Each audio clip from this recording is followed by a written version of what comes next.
The Divine Comedy. Inferno by Dante Alighieri. Inferno is the first of three canticles in the Divine Comedy, representing the three levels of the afterlife in Catholic tradition. They are Hell, Purgatory, Paradise. The Divine Comedy consists of 100 cantos written in three-line stanzas called tercets.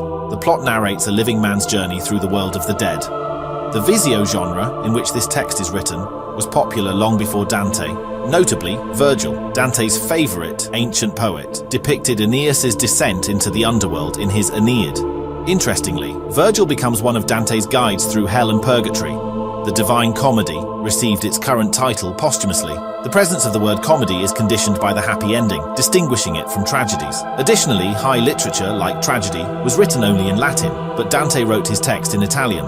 A key feature of the poem is its dedication to Dante's lifelong love, Beatrice, whom he only met twice.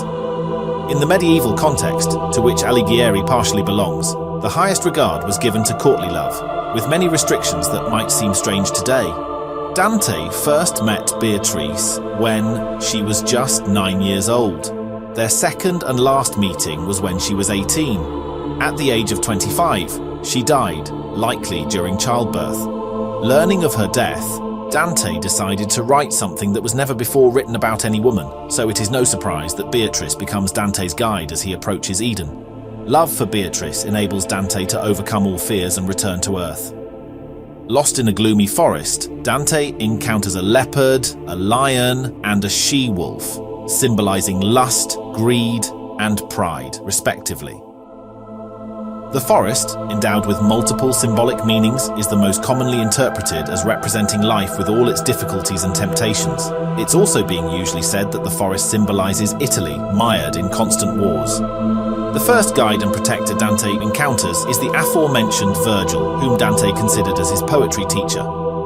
Remarkably, the pagan Virgil becomes a sort of guardian angel for Dante. However, when Virgil tells Dante that to reach paradise, he must go through hell and purgatory, Dante begins to doubt his worthiness. Only when he learns that he has a patroness in heaven, Beatrice does his fear abate.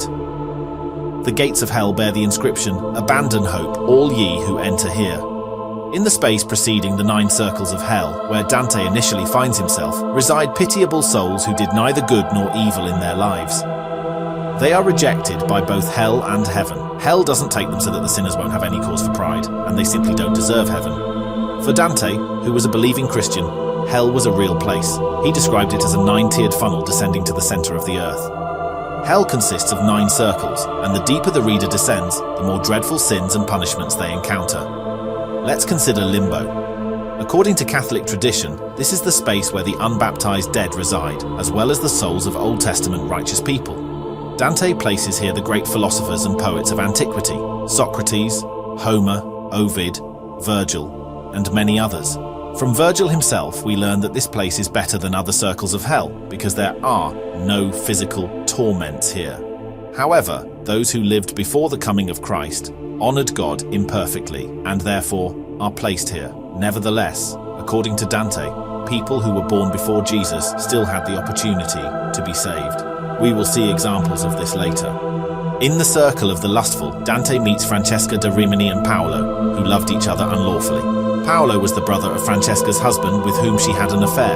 Caught together, the husband killed them both, but their love was so strong that even in hell they remained together. When Dante first heard their story, he even fainted.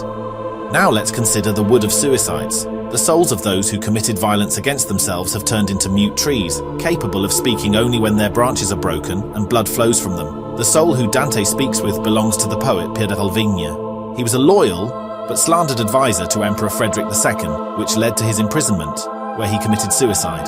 The inspiration for this image came from a character in Virgil's works, Polydorus of Mert, who spoke with Aeneas after his branch was broken. In folklore, there is a motif where an innocent murder victim becomes a tree that reveals its killer, but in Dante's case, it becomes more complex because the victim testifies against themselves. For Alighieri, the merging of executioner and condemned in one being was horrifying and dissonant.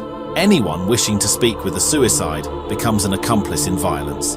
In the 8th circle of hell, where deceivers are punished, we encounter souls whose feet and knees are visible from crevices while their bodies are inside, consumed by fire.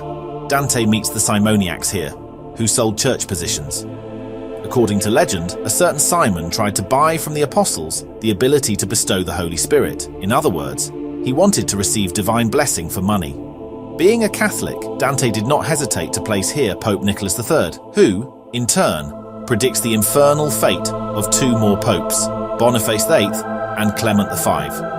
The possibility of prophecy through the mouths of characters arises because Alighieri describes the events of the early 14th century from the perspective of the 1310s. In the last 9th circle of hell, Dante places those who destroyed trust and love, traitors. In this circle, we face the dreadful immobility of the damned. Souls are eternally and inextricably trapped by their sin. The last circle of hell is an icy lake in which the souls of sinners are frozen. Here we also meet the devil, a former angel who betrayed God. Lucifer, with his 6 wings, creates a wind that turns everything around into ice. The devil, who wished to take God's place, has become his grotesque parody, reigning in the opposite of heaven, hell. Dante's devil has 1 head with 3 mouths, symbolizing the distorted Holy Trinity. In one of the jaws, the devil holds the infamous Judas Iscariot, and in the other 2, Cassius and Brute, the conspirators against Julius Caesar. The devil tears at their skin with his claws and continuously gnaws them with his jaws, while saliva mixed with blood flows from mouths turning into ice. Surprisingly, Dante's image of a frozen hell was taken from the Islamic tradition, in which cold is considered the absolute opposite of life, God's gift. So how did Dante and Virgil escape from hell? They descended the devil's body, subsequently seeming to turn upside down, and began to climb upward. Virgil explains to Dante that Lucifer is located at the center of the earth, so they just turned around and now face an ascent. When God cast down the devil, the earth compressed from the side he fell, forming the circles of hell, and on the opposite side, a mountain of purgatory arose, equal in height to the depth of hell. It is this mountain that the poets must now climb.